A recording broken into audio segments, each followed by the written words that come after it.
Et si un poème, c'était une arme? C'est un peu l'idée qu'on va explorer ensemble. On va essayer de démystifier l'analyse de la poésie pour le brevet, et surtout de voir un poème non pas comme un texte hyper compliqué, mais bien comme un outil super puissant, une véritable arme de mots. Alors, on commence fort avec une question un peu provoque, c'est vrai. Un poème, est-ce que ça peut vraiment être une arme? Est-ce que quelques vers, quelques rimes, ça peut sérieusement changer les choses, tenir tête à la censure, à la peur? Eh bien, on va voir que la réponse est un grand oui. Et tout ça, ça tourne autour d'une notion super importante, la poésie engagée. C'est quoi? Eh bien, un poème, ce n'est pas toujours juste pour parler de ses sentiments ou pour décrire un paysage. Non, non. Parfois, l'auteur s'engage. Il met son art au service d'une cause. Il dénonce. Il critique. Il appelle à l'action. Ça doit dire quelque chose, c'est pile dans le thème agir dans la cité du programme. Pour vraiment comprendre, il faut se remettre dans le contexte de l'époque. Imaginez, on est pendant l'occupation. Impossible de critiquer le régime ouvertement. Tout est contrôlé, tout est censuré. Du coup, les poètes, ils devaient être malins, ils devaient ruser, publier en secret, souvent au péril de leur vie. Et cette chronologie, elle le montre parfaitement. La poésie, elle ne flotte pas dans les airs. Elle répond directement aux grands événements de l'histoire. Chaque poème de cette époque, c'est un véritable acte de courage.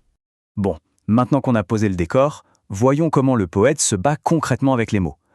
Pour ça, il faut connaître son arsenal. On va commencer par la base de la base, les fondations, les briques qui permettent de construire un poème. Alors, l'unité la plus simple. Le tout premier élément, c'est le vers. Franchement, c'est super facile à reconnaître. Il y a une majuscule au début, et puis hop, un retour à la ligne à la fin. C'est un peu la phrase du poète, si on veut. Visuellement, c'est la première chose qui saute aux yeux et qui nous dit « Tiens, ça, c'est un poème ». Ok, on a le vers. L'étape suivante, c'est quand on regroupe plusieurs vers ensemble. Ça forme ce qu'on appelle une strophe.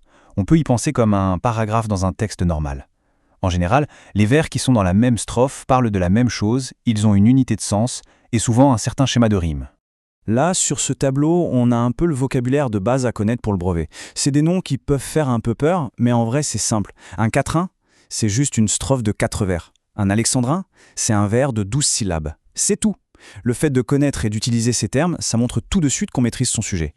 Bon, et ces fameuses syllabes, comment on les compte? Eh bien, en poésie, on ne parle pas de syllabes, mais de pieds.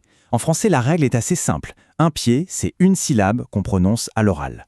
Le seul petit truc un peu technique, c'est la règle du E muet, celui qui parfois se prononce et parfois non. C'est ça, en partie, qui donne ce rythme si particulier à la poésie française. Parce qu'un poème, attention, ce n'est pas juste du sens, des idées. C'est aussi, et surtout, du son. La musique des mots, c'est une arme absolument redoutable pour marquer les esprits, pour faire passer des émotions. Alors voyons un peu comment les poètes jouent avec cette musicalité. Le plus évident, bien sûr, ce sont les rimes. La façon dont elles sont organisées, ça crée une mélodie. Et le schéma est super simple à repérer. Regardez, si elles se suivent 2 par 2, A, A, B, on dit qu'elles sont plates ou suivies. Si elles s'alternent, A, B, A, B, elles sont croisées. Et si elles s'entourent, A, B, B, A, on dit qu'elles sont embrassées. Cette dernière forme peut donner une impression d'enfermement ou de boucle, par exemple. C'est logique, non? Écoutez bien ce vers de Racine. Pour qui sont ces serpents qui sifflent sur vos têtes? On entend bien ce s, s. Cette répétition de la consonne S, ça imite carrément le sifflement du serpent. Ça, c'est une allitération. C'est un exemple parfait de la façon dont le son vient renforcer l'image, le sens. Le poète ne se contente pas de dire qu'il y a des serpents, il nous les fait vraiment entendre. Et on a exactement le même principe, mais cette fois avec les voyelles. Chez Verlaine, par exemple, je fais souvent ce rêve étrange et pénétrant. On entend bien la répétition des sons en et e. En et, ça crée une espèce de musique un peu douce, un peu lancinante, qui colle parfaitement à l'atmosphère du rêve. Et ça, c'est ce qu'on appelle une assonance.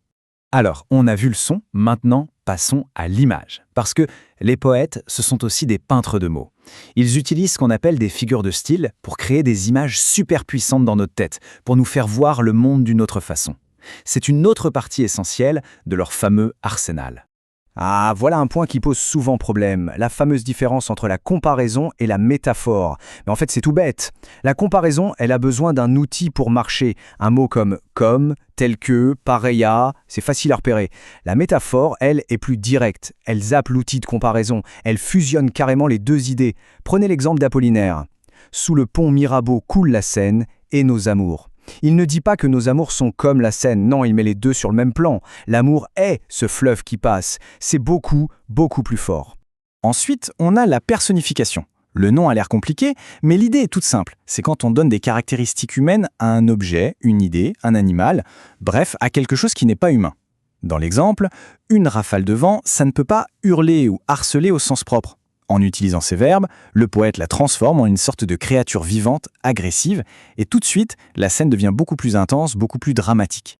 Et puis attention, le rythme d'un poème, ça ne se joue pas que dans le vers, ça se joue aussi entre les vers. On a 2 cas de figure importants. D'un côté, l'enjambement, c'est quand la phrase déborde tranquillement d'un vers à l'autre, sans pause.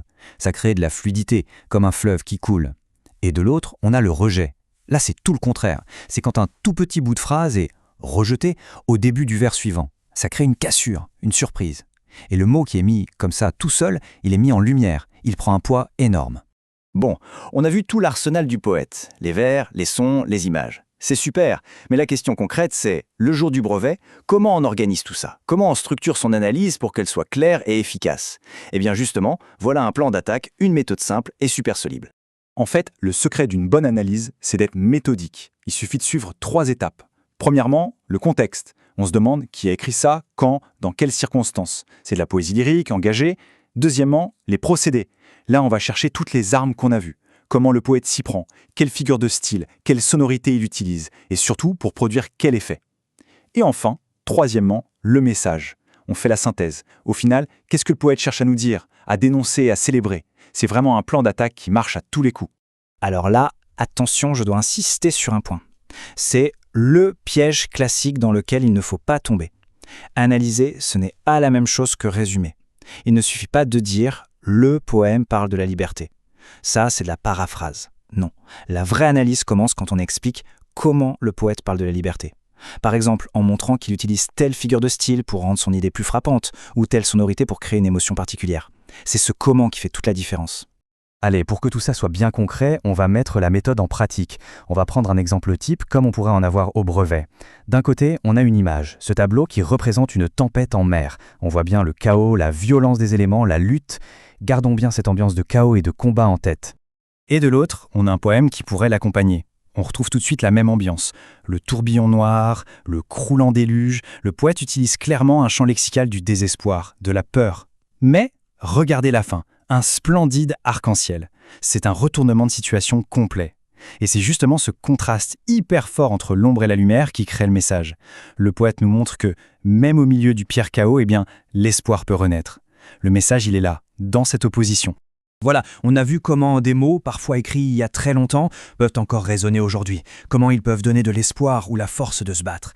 Alors pour finir, j'ai envie de retourner la question.